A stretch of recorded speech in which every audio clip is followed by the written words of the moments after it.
અને માની લો અમને કાંઈ પણ થયું એટલે જવાબદારી લોકોની આવે બધી. મિત્રો આ જો વેલ્ડિંગ કર્યો ને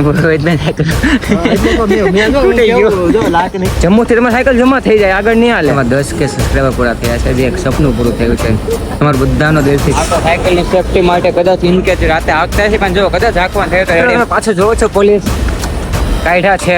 કેમ ખબર? આગળનો રસ્તો થોડો સેફ નથી. માણવાની હવારની મહેનત કરી હતી અમે, હવારની મહેનત બધી પાણીમાં ગઈ. એવું મોટું દુઃખ લાગે છે અત્યારે. લોચા ઉપર લોચા થાય છે સાયકલ યાત્રામાં. હવે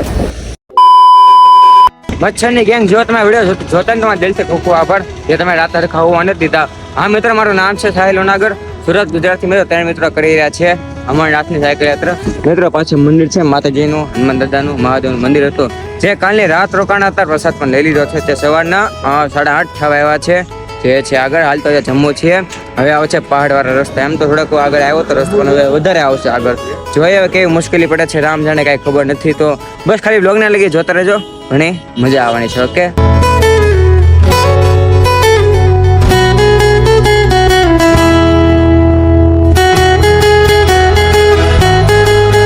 કલેજ જાવ 11 વાગે આવ્યા છે, અડધો કલાકથી બેઠા છીએ. આવ્યો ઢાળ ચડાવ્યો તો આગળ ઉતરવાનું છે. 15 કિલોમીટર ચડવાનું, 15 કિલોમીટર પછી ઉતરવાનું. બસ થોડેક બાકી છે. આવ્યા છે દુકાને, થોડીક ભૂખ લાગી છે ને જુઓ આપણે આ પ્રસાદી રોજની લીધી છે. આ ખાઈને પાછો થોડેક આરામ કરીને પછી નીકળે આગળ. ઓકે, તમે પાછો જોવો છો પોલીસ કાઢ્યા છે. કેમ ખબર? આગળનો રસ્તો થોડો સેફ નથી. અને બહુ મોટી દુઃખની વાત કહું, જે અમારે યાત્રા શરૂ કરી હતી ને, હવે આખું 10 કે 15 કિલોમીટર રિટર્ન જવાનું. યાર આ બહુ મોટી મુશ્કેલી આવી ગઈ હતી છે યાર. પોલીસે કીધું એની વાત સાચી છે, કેમ કે આ યાત્રા માટે રસ્તો નથી. અને 2 રસ્તા હતા, જમ્મુ ને એક આ બીજો ગામ વાળો. અમે લીધો ગામમાં, ત્યાં ચેકપોસ્ટ આવ્યું ને ત્યાંથી કાઢ્યા પોલીસે.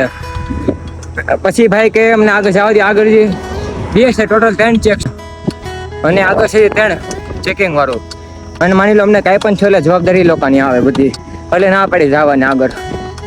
એટલા માટે મિત્રો માણવાની હવારની મહેનત કરી હતી અમે, હવારની મહેનત બધી પાણીમાં ગઈ. એવું મોટું દુઃખ લાગે છે અત્યારે. ના ઓછો વાત, એટલી મહેનત થી અહીંયા આવ્યા હતા. અત્યારે હવાની વાત કે અત્યારે 12 વાગ્યા છે. વિચાર કરો શું થતો હશે. હલો જેવી ભાઈ અમે જે સરે કીધું રેડ જ કીધું છે, કેમ કે આગળ કાંઈ પણ થાય એ જવાબદારી બધી એ લોકોને આવે. એટલા માટે થોડીક રિક્વેસ્ટ કરી હતી, પણ જો રિટર્ન થઈ ગયા છે. હવે પાછું 15 કિલોમીટર જેટલે સવારે હકારીને એટલી હકારીને પાછું જવાનું. ત્યાં બહુ મોટી મગજ મારી થઈ ગઈ છે. શું કરો હવે આનું? અને સાહેબે કીધું કે તમે જમ્મુ પહોંચશો ને, જમ્મુથી તમે સાયકલ જમા થઈ જાય, આગળ નહીં હાલે. હવે એમ કે હવે હું અમારે સમજવું, હવે જમ્મુને આગળ પોગીને પાછું કંઈક સેટિંગ કરવું પડશે. લોચા ઉપર લોચા થાય છે સાયકલ યાત્રામાં હવે. કેમ કે વિસ્તાર બહુ રિક્સ વાળો છે અને આગળ છે ઘણો ખતરો, એમ કીધું સર. એટલે અમને ના પાડી જવાની. અમને કંઈ પણ યાત્રી માટે ના છે, એટલે પાછી આખી રિટર્ન લીધી સાયકલ. અને મિત્રો હવેના વ્લોગમાં તમને બધી ઇન્ફોર્મેશન, જો તમે સાયકલ યાત્રા કરતો તો વિડીયો જોવાનો ભૂલતા નહીં. બહુ જ કામનો વિડીયો છે તમારા માટે. અને છે ને જમ્મુ માટે 2 રસ્તા છે, હાઈવે છે ને ગામ વાળો થોડોક ઓરો પડશે. પણ જો તમે યાત્રા કરતા ઉંમરના થાવતો તો ગામમાંથી નહીં આવતા, કેમ કે અહીંયા તમને નહીં જવા દે. એટલે કોઈ પણ યાત્રી હોય સાયકલ યાત્રા કરતા હોય કે વિચારતા હોવ તો પ્લીઝ આ વિડીયો આખો જોઈ લેજો. અને જે કરવાનું હોય એને વિડીયો શેર કરી દેજો, જેથી એને ફાયદો થાય. નકર અમારી જેમ બધા મજૂરી થાય આવા જવાની. ઓકે, એમ તો સરે કીધું એની વાત સાચી છે તોય, એટલે તમે બીજી વાર ધ્યાન રાખજો. અને હવેના જે વ્લોગ આવશે એમાં તમને A to Z બધી ઇન્ફોર્મેશન આપીએ. બસ તમે ખાલી ડેઈલી વ્લોગ જોતા રહેજો. ઓકે, પૂરો રસ્તો દેખાય આખો સિમેન્ટ વાળો છે. જો અમારા ચપ્પલ તમને બતાવવા બીજી વાર બગડ્યા. જો આખું રિટર્ન આવ્યા છે. આખી સાયકલ મિત્રો ગાળાવાળી છે આખી. અને હવે રમે યાર બહુ મોટી મુશ્કેલી આવી ગઈ છે. એમ તો શનિવાર સાચી બનાવે જાય હવે આગળ. ઓકે, ઢાળ જુઓ દેખાય કેમેરામાં, તમને કેમેરા હરખો નહીં દેખાતો હોય. ઓકે, આમ રિયલીમાં જુઓ ને જોરદાર સૌથી ઊંચો એવું લાગે છે ઢાળ. કઈ ને આ તો મિત્રો શરૂઆત છે, ખાલી આ જો લોકેશન. આ તો એ શરૂઆત છે, પણ માની લો એવું લાગે થાક લાગે છે તો આરામ કરવાનું હોય, મને હારવાનું ન હોય. ઓકે.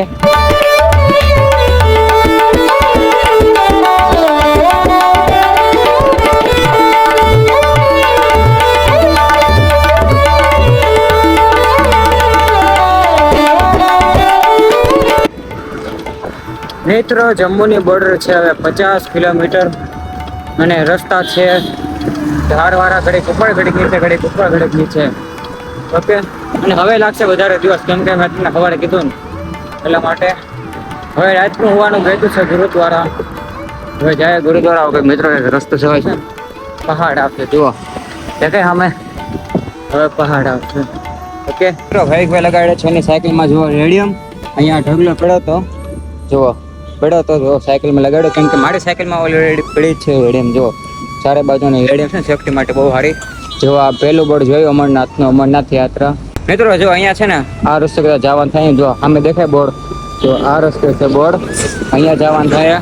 આ તો સાયકલની સેફટી માટે કદાચ ઇનકેસ રાતે હાંકતા છે, પણ જો કદાચ હાંકવાનું થાય તો રેડિયમ જો આ હું બહુ કામમાં આવે એટલા માટે. ઓકે મારા કલેજો 4:30 થઈ ગયા છે. આ જો કાબડ ખાય છે બિસ્કિટ જે નાખ્યું હતું મેં, અહીંયા એક કૂતરો ખાય છે. હવે થોડા ઘણા પડ્યા છે, તો કાલે સેટિંગ છે તો કાલે એક પેકેટ લઈ લઈ, પછી આગળ જમ્મુમાં જડે ન જડે એટલા માટે. જમ્મુનું બોર્ડર છે 50 કિલોમીટર. ત્યાં જઈને પાછું પહેલેથી અમારું મેડિકલ ટેસ્ટ બધું કરવો પડશે કદાચ. એટલે જે કાલના બ્લોગને આજના બ્લોગમાં ઘણો મજા આવશે, જોવાનું ભૂલતા નહીં. ઓકે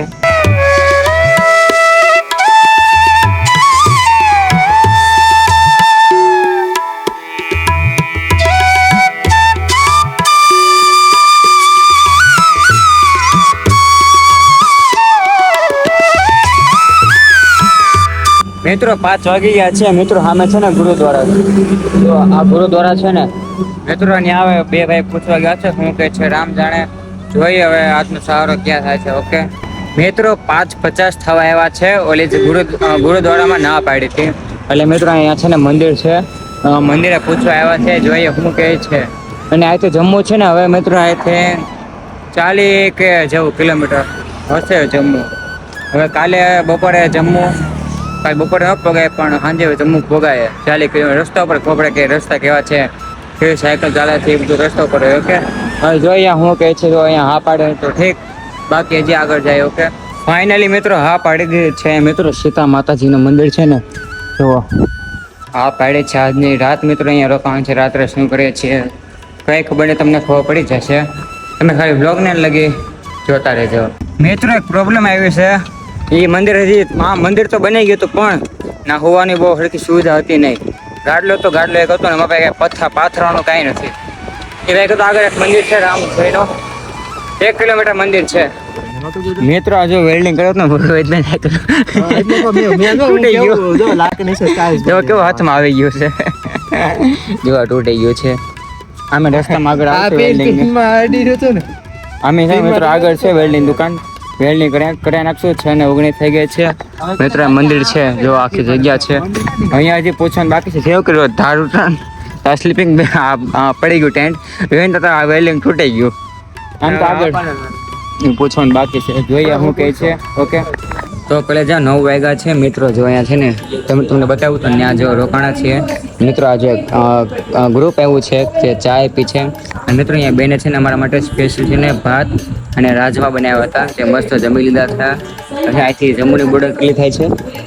35 થી 40 કિલોમીટર. તો કેદું ના વટી ગયા તો જમ્મુની બોર્ડર ઠીક, પણ તો ઓલી રેલી લાવી હોય તો મને એમાં તરબૂચ લેવા રેલી એને છે ને રેલીમાં બહુ જીવ છે કાને બે લેવા છે કાંઈ નહીં. મિત્રો જાઓ મસ્ત ચા પીને. આઈ હોપ મારા કલે જાઓ તમને બ્લોગ સારો લાગ્યો છે, સારો લાગે શું કરવાનું ખબર છે, લાઈક છે ને સબસ્ક્રાઈબ ચેનલને. હા મિત્રો આજે આપણી ચેનલમાં તમારા બધાના સાથનો સપોર્ટથી આજે આપણી ચેનલમાં 10 કે સબસ્ક્રાઈબર પૂરા થયા છે, જે એક સપનું પૂરું થયું છે. તમારા બધાનો દિલથી ખૂબ ખૂબ આભાર એટલો બધો પ્રેમ આપવા માટે. ઓકે અને કહેવા માટે શબ્દ નથી કે કોઈ ગમે એટલા શબ્દો ઓછા પડે અત્યારે એવું છે. ઓકે અને જે વાત છે તમને કાલ કે તમે કાલનો લોક જોવાનું ભૂલતા નહીં. અને પાર્ટી હે આ તો એને પાક્કું પાર્ટી આપી બસ. હા કાલે નહીં, સુરત જઈને તો મલ્હાર ના ઢોસા પાક્કા ને. અરે મલ્હાર તો હું તો ખાવાનો છું. હા એટલે જ ના પાર્ટી તો એ પછી સુરત જઈને આપી. હા એ જ સુરત જઈને મલ્હાર ના ઢોસા પાક્કું. અને હા મિત્રો કમેન્ટમાં મહાદેવ લખવાનું ભૂલતા નહીં. હર હર મહાદેવ.